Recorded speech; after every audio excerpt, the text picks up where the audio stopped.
Well, welcome back, everybody. We've just yanked this oil pump out. As you can see, it's got a lot of spooge on it. Kind of a mess. I'm going to take it off here in a minute. We'll go over to the vise there and take that apart. I've been washing stuff, you know. All this out here is all clean. Little piece of dust there, but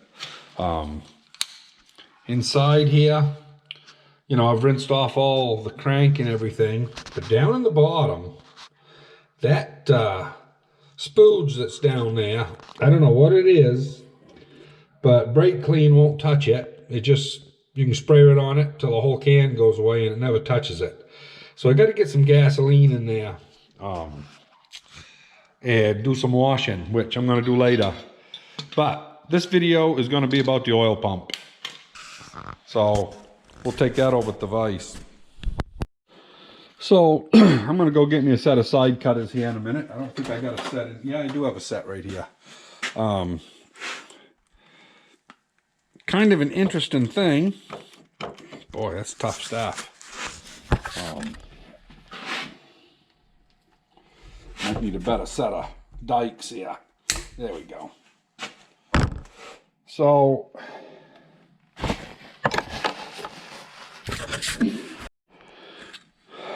this here is the drive that they had on it. This is the old style. They're fairly weak, but as long as there's no frost in the pump, they seem to run fine. I think I'll probably throw it right back in, run it again. But I got that wire off. I think we got to take that fitting off, as I recall. It's been a while, but it may lift off and it may not. So let's see here if we can clamp that on a couple of bolts.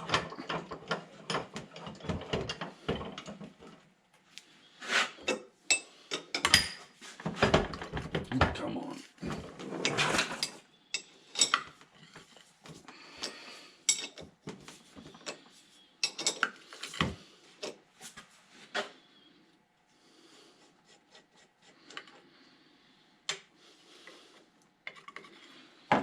Yeah, let's get a screwdriver.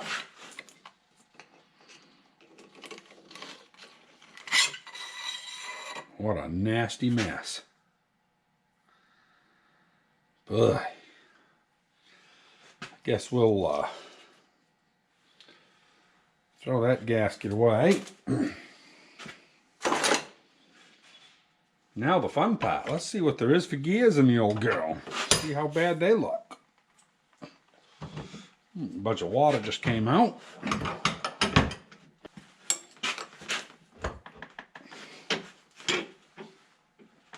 Come on.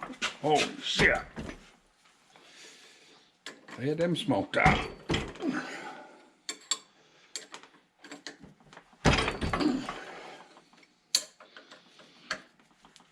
That one went tight.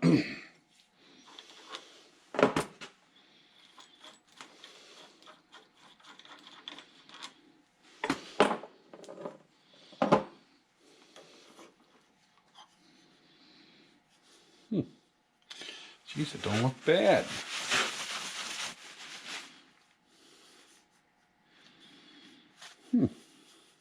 Seen worse.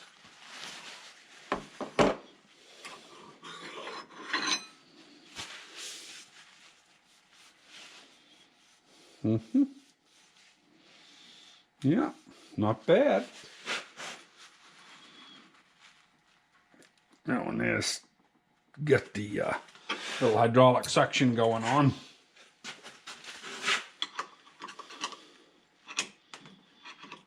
Come on. Ought to be able to pry that thing up, I would think. There we go.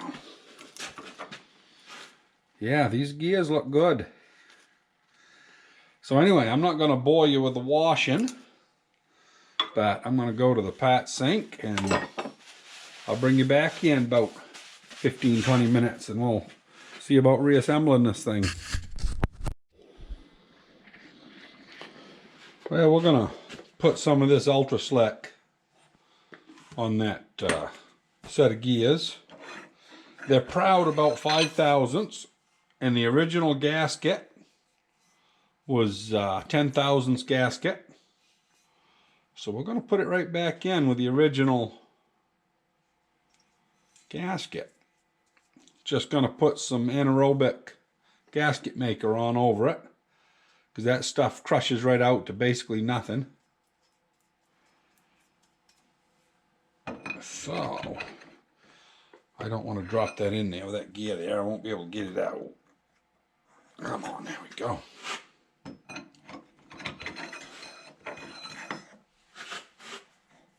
Oh, nice and snotty, just the way I want it.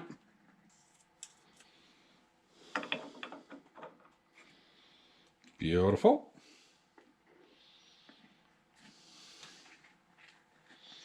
You really could almost put this together dry because it's going to be below the oil level.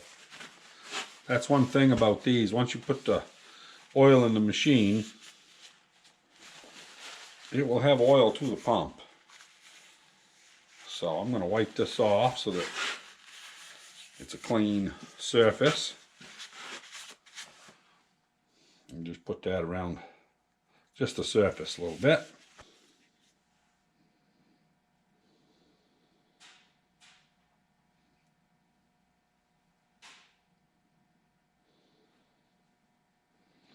I mean, all you need is a wipe. You don't need much.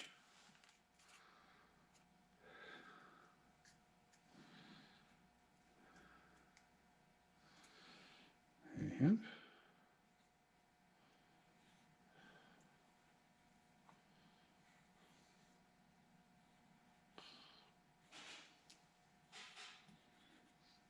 this should be all we need right there. You don't need much.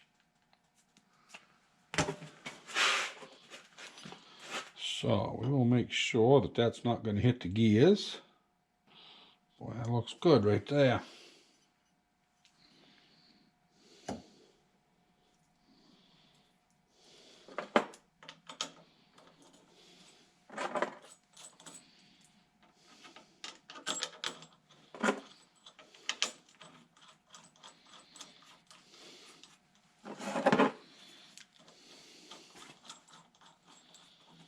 Before I snug these up too much, we'll just make sure everything still turns. Yep. Yep, still turning.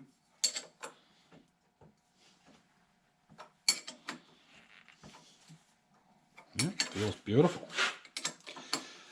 Yeah, so if I'd have had some 10,000ths gasket material, I'd have probably made a new gasket.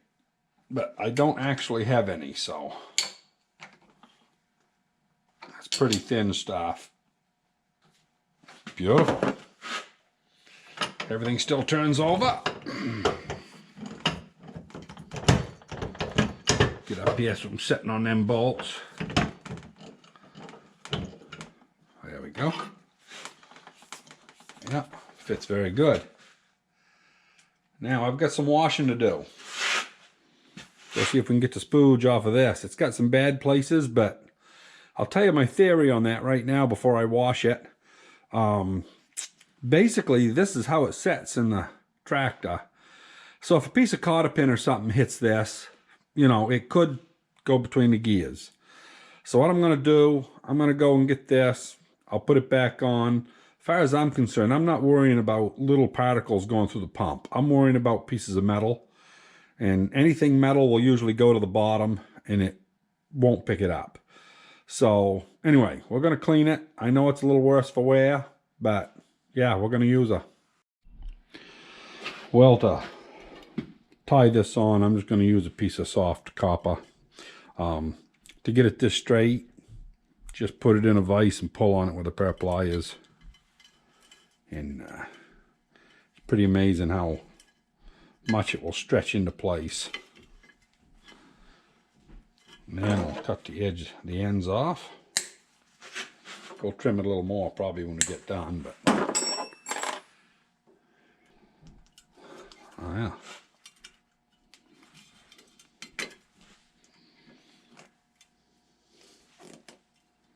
There we go.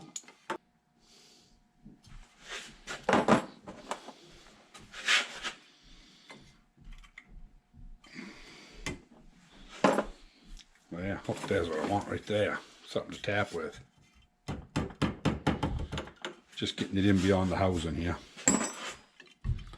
Yeah, so that'll just sit there. And like I say, anything going down,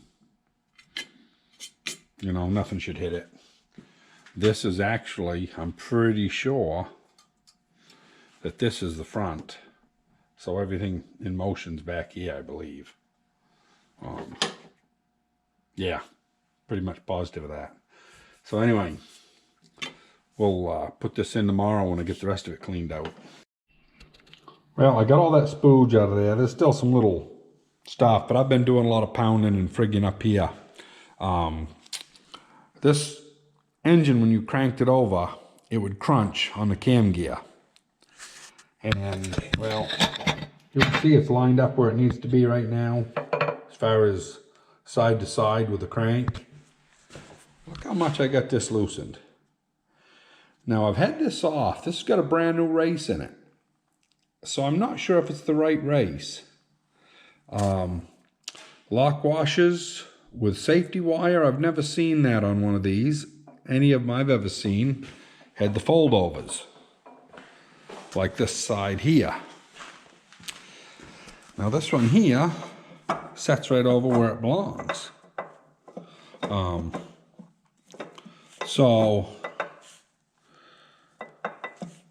anyway, I'm going to take this and tap it my way.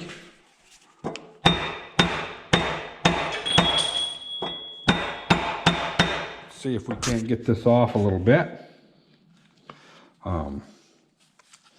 Anyway, I'll bring you back in a minute. I want to take a look at this to see what it looks like compared to the other one. Well, I just took the bearing quill out of that old John Deere there, that the camshaft is somewhat lined up. You know, you can turn the engine over. And even with that one, as you can see, it's still coming to the inside of the case 1/8 of an inch. Well, I got this cam gear deal figured out.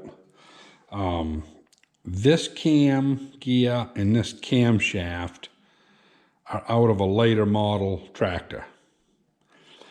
Everything lines up perfect. The only thing is, you got to put some shims out here. So now it misses the crank throw. So, that being fixed, I discovered that this seal right here had been chewed up. So I was gonna throw this one away, because as you can see, they beat the living shit out of it putting it on. Somebody didn't really know what they were doing. But I'm gonna file it up.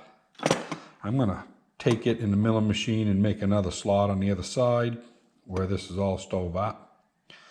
And I'm going to use it. I have a good housing, but I don't have a seal. I thought I did. I don't have a seal. So anyway, I got to do some cleaning on that. That one's got a brand new seal on it and a little bit of work on it. And we're going to use that one over. Once I get that one in here, then the pin on the flywheel is just barely there. I got to see if I can't pull that out and maybe modify that. Well, actually, I ain't too worried about it, I guess. I actually wanted to put that flywheel on. So I'm going to go ahead. Yeah, next time when you come back, I'll have this all off. Yeah, I'm going to take this flywheel off. This ring gear is perfect. So I'll just swap out the whole flywheels. Anyway, not a lot of headway. I have been fighting with this camshaft because I thought it was a crank issue. It's not a crank issue. If I pull the crankshaft towards me, towards the clutch, far enough so it lines up with the cam gear, then what happens is the wrist pin, the rod hits over on the side of the piston on the wrist pin. So I know that the crank is where it needs to go. And I've fixed the camshaft. Of course, the spring will take up, you know, keeping the race in there where it needs to go. Yeah, it just needs a little bit of work. I'm real close to starting to going back together instead of keep taking shit apart. So anyway, not much of a video, but it's something. So keep safe, everybody, and we'll see you on the next one.